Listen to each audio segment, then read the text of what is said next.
You're welcome to the big talk session, and our guest today is Mr. Segun Adeniyi, former special advisor to the president during the time of President Yaradua, who died. And he is also a well-known columnist and chairman editorial board of The Nation. He just came out with a book, Against the Run of Play. So Segun Adeniyi, you're welcome to the platform.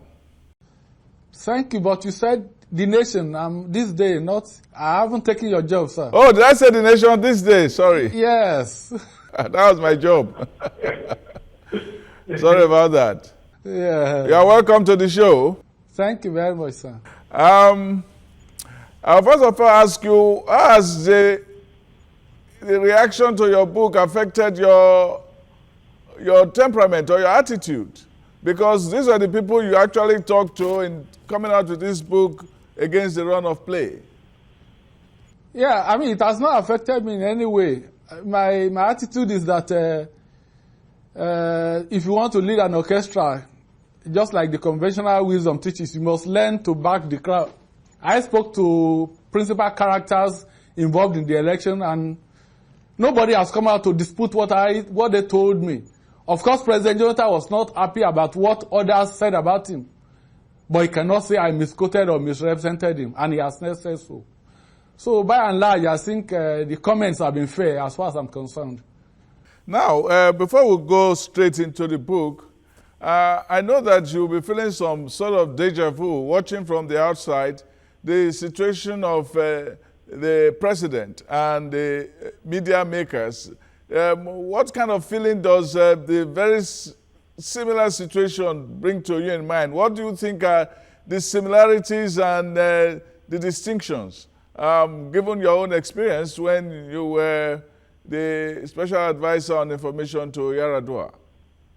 Well, no two situations are alike, but there are issues that are coming up that I can also reflect happened during that era. But I don't know what the spokesmen for President Buhari are going through. I don't know what they know or what they don't know.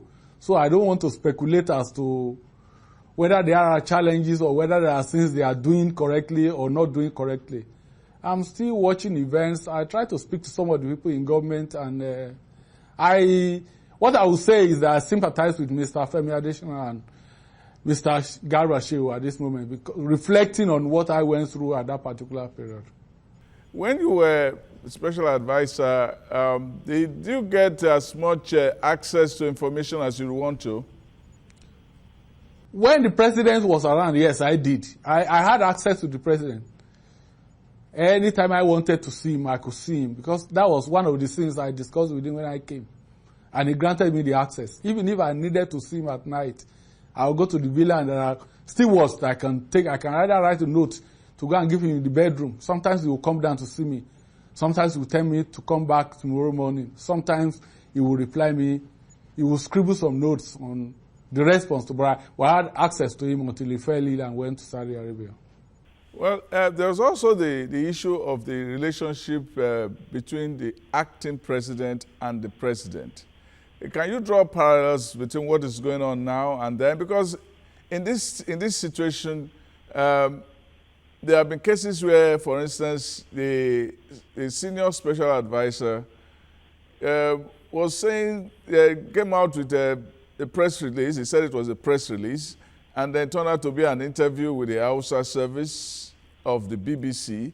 And he has received a lot of flack for that, saying that why should the president be speaking to Nigerians in Hausa language, whereas the media person presented it as though he was speaking to all Nigerians, and probably it was almost represented as though it was a broadcast. Yeah, there are still many things that are unclear about that statement. Was it a broadcast? Was it a transcript from a BBC Hausa service interview? No, nobody knows for sure, because I listened to the first report. I mean, I read the first report by none, and there was no suggestion that it was a broadcast. There was also no suggestion that it was an interview, so we still don't know what exactly happened. But I believe that it was a poor judgment for the president to have addressed whoever he was addressed. Even if you read the statement correctly, it was at least addressed to Nigerian Muslims. And to the extent that there are Muslims in the south and the north, I mean, it was wrong of him to have spoken in Hausa. Yeah, you have been writing a lot of commentaries, and it is very clear. It's very clear that you probably will have handled some of the things differently. But did you get a tension? Did you think that this kind of tension between the crowd of the acting president and the crowd of the president will inevitably get to some kind of collision? Did you see that as inevitable, given your own experience? No, I don't think so, because I think, in fairness to Buhari, whatever you may say about him, at least he has fulfilled the legal aspect, which was writing the National Assembly to hand over. Effectively, the acting president is in charge. So I don't see any collision right now for the fact that the letters of the law and the spirit of the law have been fulfilled with regards to who actually is in charge right now. There is no doubt the acting president is in charge right now. They are talking about the cabal. What was your relationship with the cabal? Because when you were there, they mentioned some people who were the cabal, you know, including even the first lady. What was your attitude to the cabal? And do you think that the issue of the cabal is part of the problem? No, I mean, Nigerians like to invent words. Cabal has become part of our political lexicon. I don't know any cabal. There is a presidency. And right now, the acting president is in charge. Well, what would you say is the frustration that you had while you were in the position when the president was sick and you were here? And at that time, people had the kind of frustration they have now, that they weren't hearing enough from you as the spokesperson of the president. As some people are saying today, look, we don't really know what is wrong with Buhari today. The spokesperson, Adeniyi and Garba, they are very, very economical with the material because they are not even getting more material. And if they are, we don't know. Yeah, I mean, I don't want to speculate, but I don't think they also know what is going on. I mean, looking back, I was in Nigeria. My principal was in Saudi Arabia. Of course, I had back channels of getting information, but there were no official information which I could confirm to anybody. So that's why I believe that the best I could do at the period was to keep quiet. If they were not ready to give me information as to what was going on, there was no point for me to go out there and say what I was not privy to. And I suppose the same thing is going on right now, because that's what I suspect. You still speak like somebody who is frustrated by what happened at that time because they were not giving you information. Who were they? Yeah, the president himself was not. Ordinarily, it should have been the president. He should be the person I should be speaking to, but he was not in a position to speak. So the people around him there, his wife, the ADC and the CSO, those were the only three people that, and I don't know how much they themselves knew, because I also got to know a lot of things later. Probably the person who could maybe authorize anything at that period was probably the first lady. And I will also be fair to her, because in what capacity will she be speaking? So it's generally not a tidy situation to be in. So did you, when you were there, did you anticipate what eventually happened? I mean, his death. Did you get any premonition from these fragments of information you got that this was going to happen? Well, I saw him when they came back from Saudi Arabia, and the state I saw him, I cried that day. I felt very sad. Maybe I was living in denial. I didn't think he was going to die. But I saw him in a very poor state. Using the word denial is kind of interesting, because that's what many people are saying now. That the fact that people are not getting enough information is probably the fact that some people who are around him are living in denial about what is happening. You must have read what Ekiti governor said, Fayose, about the president being on life support and all of that. Are you also in a sense, in a state of understanding why people are filling the void when they cannot get the information from the source. Yeah, I can understand it. Sometimes too, it's not helpful because there were a lot of reports then that my boss, my late boss, was in coma. He was under life support, but he wasn't. At least I saw him when they came back. But his situation was very bad, but he was not on life support because when I met him, he was on a chair, even though he was sitting on not a chair, on a sofa, kind with some people around him. So he was not on any immediate danger when I saw him. But of course, like I said, the situation was really very bad. So it's also possible that President Buhari is not on any life support. There is no proof anyway. I don't know whether anybody has seen him. I don't know whether the governor of Ekiti has seen him. But I mean, such information is not official anyway. I remember in the case of Yar'Adua, we're getting all kinds of information. He's going to come today, he's going to come tomorrow, he's well, and so on. We are beginning to see something like that now. The wife went and came back and said the sickness has been exaggerated. Former Abia State Governor Kalu said he was going to be back on the 11th of June, and this is we are into July, and we don't hear any word. We don't hear any word from him or about him, and it's almost as if his story is now in a sort of limbo. Yeah, I mean, I also speak to some people in this government who I believe are in a position to know what is going on. The information I get is that President Buhari is not in any immediate danger. But I mean, that doesn't say anything either. So it's until he comes back or until they give us a clue as to what exactly is going on, all that we will have will be speculations. And it's not good for the country, nor is it good for President Buhari himself.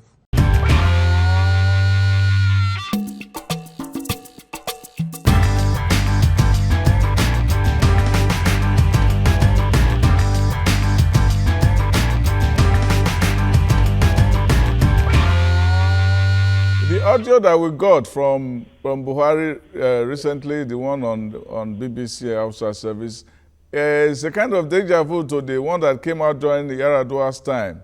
And there were some kind of phrases about his health at that time, that he was in a great health, but he was not well enough. And so there was kind of a nebulousness about the state of health at that time. In this case, he was just talking, and people are not even given enough opportunity to do acoustic analysis. Is it strong or is it not strong, and so on and so forth. This is the kind of situation that you experienced yourself when you were there, when the voice of Yar'Adua was transmitted to us. No, I remember the Yar'Adua case. I was actually, when I in Namibia, I can't remember which country where we went for African Cup of Nations where I went, though I had to come back.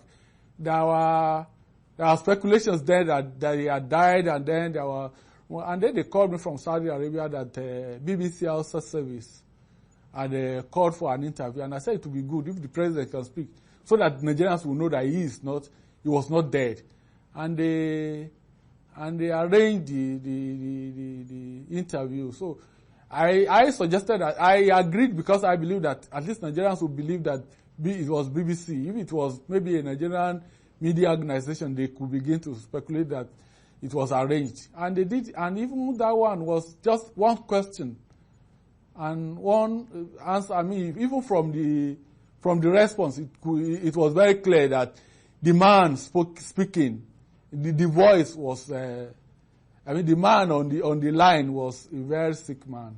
And why is it that they always want to use BBC? Why not Voice of Nigeria? In the case of Yar'Adua, they use BBC. When they called me, they said BBC Hausa service.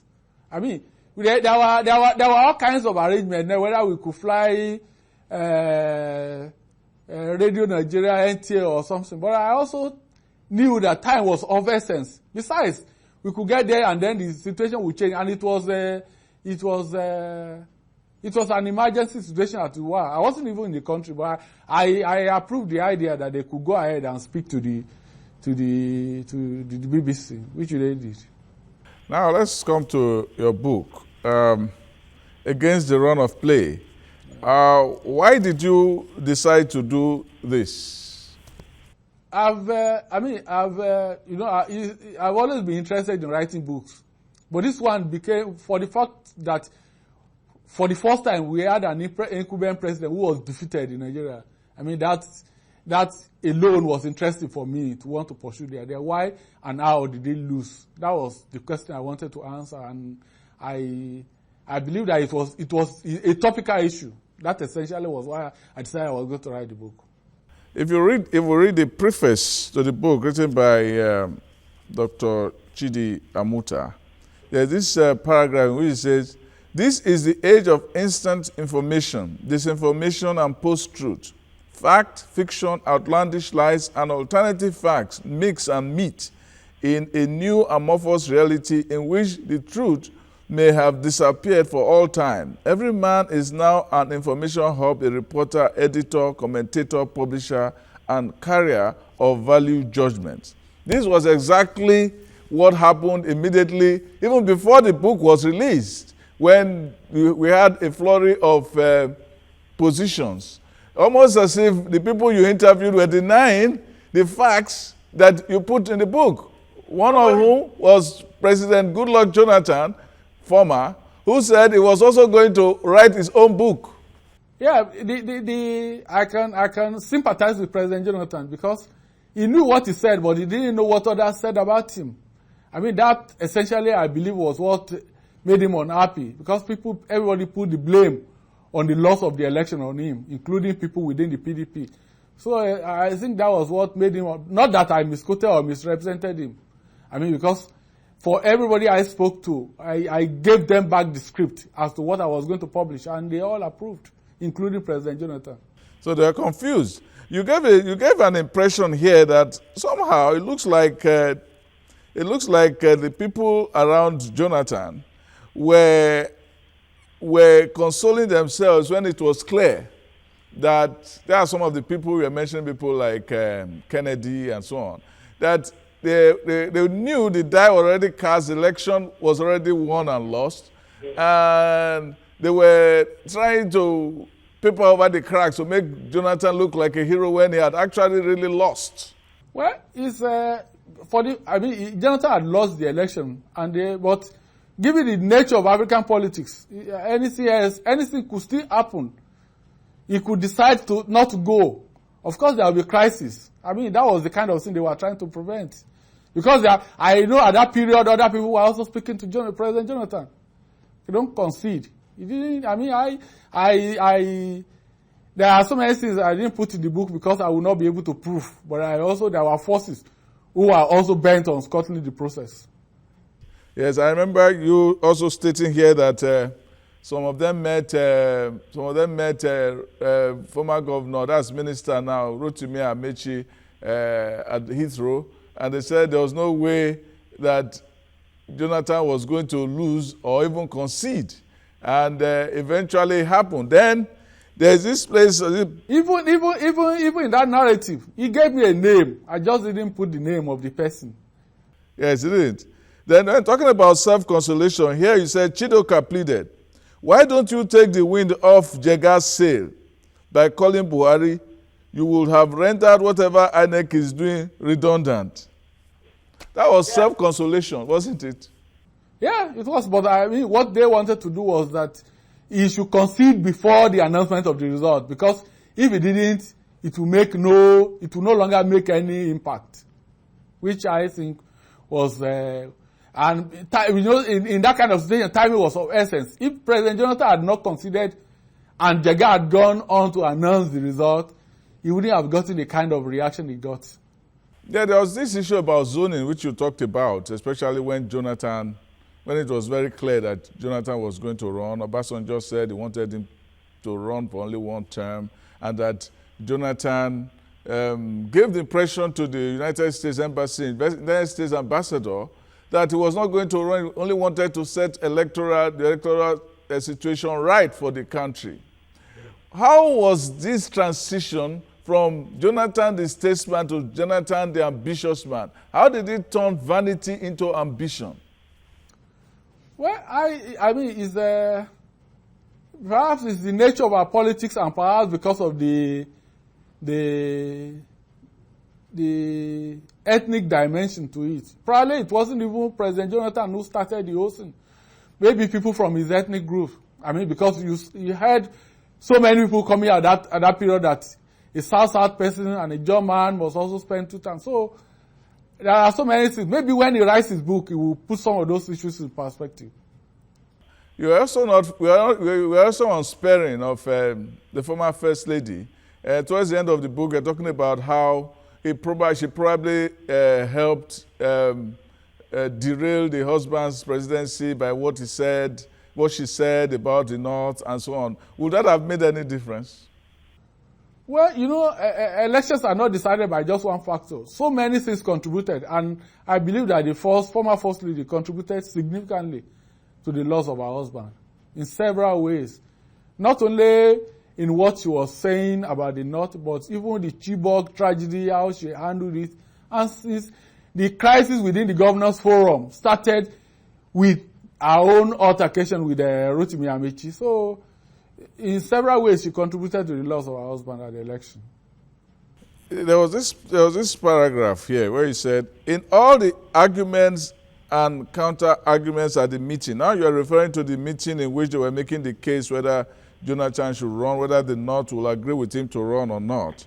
And you said in all the arguments and counter-arguments at the meeting, not one person raised the issue of Jonathan's capacity to do the job. No one outlined his stance on any national issue, nor were the same issue of competence and character raised in respect of the northern aspirants within the PDP and other parties at the time. The central issue was which zone will produce the next president. With a general acceptance of a restriction of power based on geography, the odds were stacked against Jonathan. So, with that one paragraph, you told the story of how Nigerian politicians decide who governs us. Yeah. That is one of the, I think, one of the most telling paragraphs in the book. And you said, Jonathan said he does not anticipate standing for the elections in 2011 and that he is not working towards being a presidential candidate. He wants to put into place an electoral structure that will be ready for national elections. He did, however, know that if they want me to run, that will be something to consider at that time. So there was some sort of duplicity about Jonathan. Well, it's that's a very strong word I will not use, but I think at that period, that was probably his intention, which, I mean, as time went on, it probably changed. Well, because I saw a little bit of President Jonathan at the initial stage, because I worked with him when he was vice president, and I believe that was probably his intention at the period, which changed with time. Yeah, well, what was your sense of Jonathan's perception of the presidency in terms of his capacity to do good? I mean, I said it there. He's essentially a very good man, and I believe that he wanted to do well. But there were some issues that I believe that he could have handled better. I won't pass judgment on him. In any case, he has lost the election. He will have time to reflect now on some of the decisions he took in office and some of the decisions he didn't take that eventually affected the outcome of the election. Well, many people have said that if Jonathan had not lost that election, that Nigeria will be a very, very stark and dark place. Do you share that view? That Nigeria will be a very dark place if Jonathan had won the election again. But there are also some people who will tell you that Nigeria has collapsed right now under APC. So it's so difficult to speculate on that issue because there were most of the assumptions that we had before the elections have yeah, because people now. were saying we had a lot of money to spend, but Jonathan was saying the economy was okay, was fundamentally fine. His finance minister, Konjo-Iweala, was saying so, and then when they took over, they discovered that things has collapsed, and the currency went on a spiral, and cost of things became unreachable, and we couldn't buy things from outside. We couldn't do anything. Especially for the first 1 year. Things are a little different, not optimistically, but at least the Naira has stopped its decline, at least we can say that. Yeah, but there's also another school of thought that the President Buhari probably came with no agenda. That's why it took him almost 6 months to appoint his ministers. Yes, some people say he did that, and some people do believe that President Buhari did not even come with any clear agenda for the economy. He just wanted to be president. He has gotten what he wanted. And then that even people accuse Jonathan of trying to stud his regime with people from his Ijaw, people in the South, as well as from the South, is that Buhari has done the same thing by making this a northern government, especially not west of the country. I don't see too much to the northwest in terms of appointment. What I see mostly is may attempt to what I see mostly from the Buhari presidency is trying to alienate the southeast. I mean, I don't think that is that I believe is the main challenge, which I believe also led to this agitation. I don't think he has leaned too much to the north. I don't know. I've tried to look at the numbers, and for me, they don't add up in terms of all the allegations that I read in the media. Well, let's look at the structure. In the time of Jonathan, there was a sense that Jonathan was actually, by perception, favoring those in the southeast of the country, and there was this muted. It was muted. The call for restructuring, and even Biafra was muted, and so on. Is there also a sense that Buhari's lack of balance, lack of fidelity to federalism, awoke this agitation, as well as the fact that there is a southeast hypocrisy in this matter, and that they didn't say anything with this kind of intensity when Jonathan was plying his office with a lot of people from the southeast and south. Yeah, I've read that kind of thing too. There are many people who believe that I share some of the views, but I still believe that the responsibility lied with President Buhari to have rallied everybody together when he came, and I believe he didn't do that. What President Jonathan did or didn't do is no longer relevant since it's out of the question. I mean, that, I believe, was why Nigeria voted him out in the first place.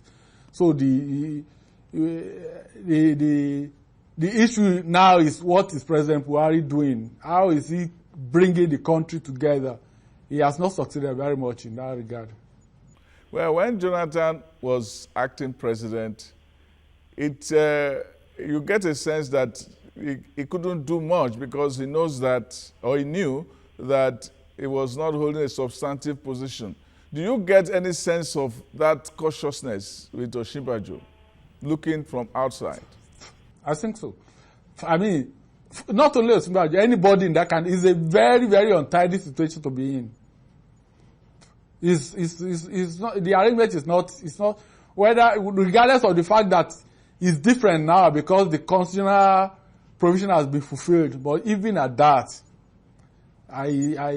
there's no way he can, he's still not fully, he's not in charge fully. There will still be that tentative approach to issues because at least the main man, you see, there is not the main man. But to the extent that the constitutional bit has been fulfilled, it's still better than what happened in the past. Well, then finally I want to ask you, there had to be tension between the acting president's team and the substantive president team. We are seeing that tension today with Osinbajo. How did it play out when you were there? I mean, under the surface. Well, there was no tension. In my own case, people were, we had one presidency, and most of us rallied ran the vice president, who later became the acting president. Those of us that were in Nigeria. So there was really of course there was politics. And it was also we had never experienced that kind of thing before. Maybe right now there are lessons that they can pick from our own experience. But that makes it less challenging than it was for us.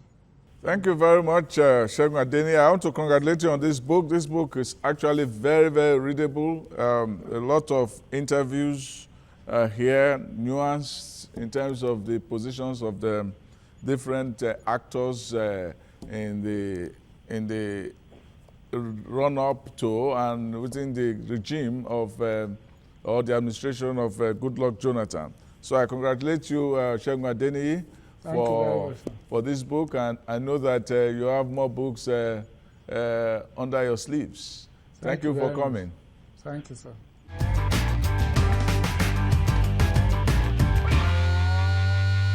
Thank you for being part of the show today. Join me next week for another edition of the program.